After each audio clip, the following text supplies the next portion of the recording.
નમસ્કાર. દુનિયાના અંત વિશેની ભવિષ્યવાણીઓ હંમેશા રહસ્યમય રહી છે, ખરું ને? તો આજે આપણે એક ચોક્કસ બાઇબલની ભવિષ્યવાણીમાં ઊંડા ઉતરીશું, જે અંતિમ 7 વર્ષની ઘટનાઓની એક રૂપરેખા આપે છે. અને હા, આપણી આખી ચર્ચા અહીં આપેલી સ્ત્રોત સામગ્રી પર જ આધારિત રહેશે. તો ચાલો સાથે મળીને આ રહસ્યમય સમયરેખાને સમજવાનો પ્રયત્ન કરીએ. દરેક મોટી વાર્તાની એક શરૂઆત હોય છે, અને આ ભવિષ્યવાણીની પણ એક ચોક્કસ શરૂઆત છે. એક એવી ઘટના જે બધું જ ગતિમાં લાવી દે છે. તો આપણો સૌથી મોટો સવાલ એ છે કે એ કઈ ઘટના છે, કારણ કે આ સવાલનો જવાબ જ આખી ભવિષ્યવાણીને ખોલવાની ચાવી છે. આ ભવિષ્યવાણીના કેન્દ્રમાં અંતિમ સપ્તાહનો ખ્યાલ છે. અને ના, આ કોઈ સામાન્ય 7 દિવસનું અઠવાડિયું નથી. આ તો 7 વર્ષનો એક લાંબો સમયગાળો છે, એટલે કે પૂરા 2520 દિવસ. સ્ત્રોત મુજબ આ જ સમયમર્યાદામાં બધી જ નિર્ણાયક ઘટનાઓ ઘટવાની છે. આપણી આ સફરને સરળ બનાવવા માટે આપણે આ 6 તબક્કાઓમાંથી પસાર થઈશું. આપણે જોઈશું કે આ બધું શરૂ કેવી રીતે થાય છે, વિપત્તિના સમયમાં શું થાય છે, કોણ કોની સામે લડે છે, અને અંતે કેવી રીતે એક નવી શરૂઆત થાય છે. તો ચાલો પહેલા તબક્કાથી જ શરૂઆત કરીએ. તો એવી કઈ ચિનગારી છે જે આ 7 વર્ષની આગને ભડકાવે છે? આપણા આ પહેલા વિભાગમાં આપણે એ જ નિર્ણાયક ક્ષણને શોધીશું. સ્ત્રોત મુજબ આની શરૂઆત કોઈ રાજકીય સંધિથી નથી થતી, પણ એક ખૂબ જ ચોક્કસ અને નાટકીય ઘટનાથી થાય છે. જુઓ, સામાન્ય રીતે એવું માનવામાં આવે છે કે અંતિમ સમયની શરૂઆત કોઈ શાંતિ કરારથી થશે, પણ આ સ્ત્રોત એક બિલકુલ અલગ જ ચિત્ર રજૂ કરે છે. અહીં શરૂઆતનું બિંદુ એક ધાર્મિક અપમાન છે. એક શક્તિશાળી વ્યક્તિ જે ભવિષ્યમાં ફરીથી બનાવેલા મંદિરમાં બેસીને પોતાને જ ઈશ્વર જાહેર કરે છે. બસ આ જ એક ક્ષણ છે જે ઘડિયાળના કાંટાને ચાલુ કરી દે છે. અને આ વિચાર ક્યાંથી આવ્યો? તો સ્ત્રોત આ બાઇબલના વાક્ય તરફ આપણું ધ્યાન દોરે છે. અહીં જે ઉજાડવાળું મલિન કૃત્યની વાત થઈ રહી છે, એ જ ઘટનાનો ઉલ્લેખ કરે છે. પવિત્ર સ્થાન પર કરવામાં આવેલું ઘોર અપમાન. આ જે સંકેત છે જેની વાત પ્રબોધક દાનિયેલે સદીઓ પહેલાં કરી હતી. સારું, તો ઘડિયાળ તો શરૂ થઈ ગઈ. હવે શું? હવે ઘટનાઓ બહુ ઝડપથી આકાર લેવા માંડે છે. તો ચાલો આ 7 વર્ષના સમયગાળાના પહેલા 3.5 વર્ષમાં ડોકિયું કરીએ અને જોઈએ કે સ્ત્રોત મુજબ કઈ મુખ્ય તારીખો અને ઘટનાઓ આપણી રાહ જોઈ રહી છે. ભલે આ સમયરેખા થોડી ગૂંચવણભરી લાગે, પણ ચાલો આપણે એને એકદમ સરળ રીતે સમજીએ. બધું પહેલા દિવસે શરૂ થાય છે. પણ સૌથી મહત્વની વાત એ છે કે સ્ત્રોત મુજબ વિશ્વાસીઓ પૂરા 7 વર્ષ સુધી દુઃખ નથી ભોગવતા. તેમનો સંઘર્ષ 1335મા દિવસે સમાપ્ત થાય છે. એક એવો દિવસ જેને ધન્ય એટલે કે આશીર્વાદિત કહેવામાં આવ્યો છે. ચાલો જોઈએ કે આ દિવસ આટલો ખાસ કેમ છે. 1335. સ્ત્રોત મુજબ આ માત્ર એક આંકડો નથી, પણ એક વચન છે. જેઓ આ દિવસ સુધી ટકી રહે છે તેમના માટે તે એક મોટો આશીર્વાદ છે. આનું અર્થઘટન એવું કરવામાં આવ્યું છે કે આ જ દિવસે પ્રથમ પુનરુત્થાન થશે, એટલે કે સંઘર્ષનો અંત અને મુક્તિની શરૂઆત. આ સમય દરમિયાન પૃથ્વી જાણે 2 ભાગમાં વહેંચાઈ જશે.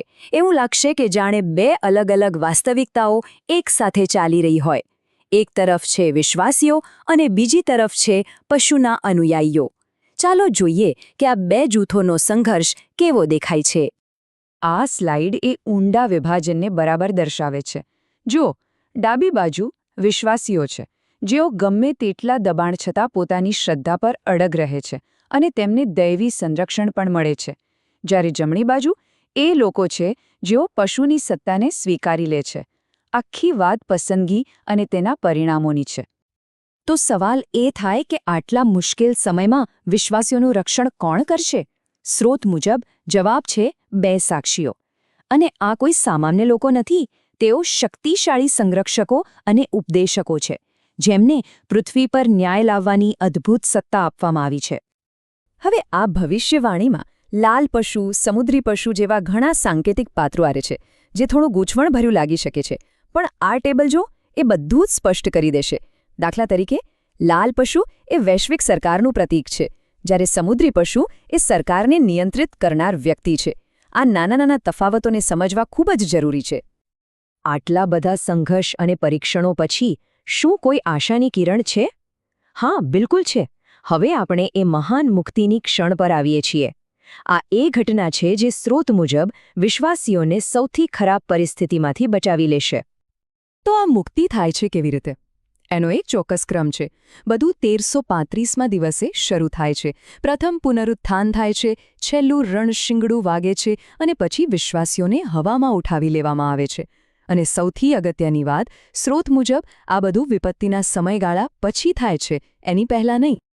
તો પછી ટૂંકા કરાયેલા દિવસોનો અર્થ શું? એનો અર્થ એ નથી કે દિવસ 24 કલાકથી નાનો થઈ જશે. સ્રોત મુજબ એનો અર્થ એ છે કે વિશ્વાસીઓ મહત્તમ 1335 દિવસની વિપત્તિનો જ અનુભવ કરે છે અને આ રીતે અંતિમ અને સૌથી ભયાનક વિપત્તિઓમાંથી તેઓ બચી જાય છે. પણ જ્યારે વિશ્વાસીઓને સુરક્ષિત કરી લેવામાં આવે છે ત્યારે પૃથ્વી પર રહી ગયેલા લોકો માટે વાર્તા પૂરી નથી થતી. હકીકતમાં હવે તો ન્યાયનો સમય શરૂ થાય છે. ચાલો અંતિમ સપ્તાહના બીજા અને વધુ ભયાનક અર્ધભાગમાં પ્રવેશ કરીએ. આ સમયગાળો એટલે સંપૂર્ણ અરાજકતા. 7 મહાવિપત્તિઓ એક પછી એક પૃથ્વી પર વરસાવવામાં આવે છે. અને સૌથી રસપ્રદ વાત તો એ છે કે જે શક્તિઓ પહેલાં સાથી હતી એ જ હવે એકબીજાની દુશ્મન બની જાય છે. આ બધું જ અંતિમ યુદ્ધ એટલે કે આર્માગેડોનમાં પરિણામે છે. દરેક સંઘર્ષનો અંત હોય છે. આટલી અંધાધૂંધી અને વિનાશ પછી આખરે બધું કેવી રીતે સમાપ્ત થાય છે?